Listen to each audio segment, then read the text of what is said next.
ప్రభాస్ అభిమానులు ఎంతో ఆసక్తిగా ఎదురుచూస్తున్న చిత్రం 'ది రాజాసాబ్'. మారుతి దర్శకత్వంలో తెరకెక్కుతున్న ఈ చిత్రంలో నిధి అగర్వాల్, మాళవిక మోహన్ ఇంకా రిద్ధి కుమార్లు హీరోయిన్లుగా నటించారు. హిందీ నటుడు సంజయ్ దత్ కీలక పాత్ర పోషించారు. ఇది డార్లింగ్ కెరియర్‌లోనే first romantic horror fantasy movie. ఇది అభిమానుల్లో భారీ అంచనాలు నెలకొన్నాయి. ఇప్పటికే రిలీజ్ అయిన టీజర్ ఇంకా పోస్టర్లకు ట్రెమెండస్ రెస్పాన్స్ వచ్చింది. దసరా కానుకగా తాజాగా ఈ ట్రైలర్ రిలీజ్ చేశారు. ట్రైలర్‌లో Prabhas comedy timing, body language, horror సన్నివేశాలు, అలాగే హీరోయిన్‌లతో రొమాంటిక్ సీన్‌లు ఫ్యాన్స్‌లో ఫుల్ జోష్ నింపాయి. 'యోగి' ఇంకా 'బుచ్చిగాడు' సినిమాల తర్వాత ప్రభాస్ మరోసారి తనలోని యూత్‌ఫుల్ యాంగిల్‌ని బయటపెట్టాడు. ఇది మీకు ట్రైలర్ చూస్తే అర్థమవుతుంది.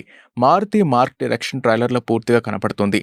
రీసెంట్‌గా వచ్చిన సినిమాల్లో ఫుల్ యాక్షన్ మోడ్‌లో కనిపించిన ప్రభాస్ 'రాజాసాబ్'లో చాలా కూల్‌గా డార్లింగ్ మోడ్‌లో కనిపించబోతున్నారు. లుంగీ కట్టులో మెడలోని రుద్రాక్ష ధరించి ఆ పాత రాజభవనం నేపథ్యంలో ప్రభాస్ రాజసం చూపిస్తున్న తీరు 'ది రాజాసాబ్' తీరు చాలా బాగుందని చెప్పొచ్చు. ఈ చిత్రం 2026 జనవరి 9న సంక్రాంతి కానుకగా థియేటర్స్‌లో విడుదల కానుంది.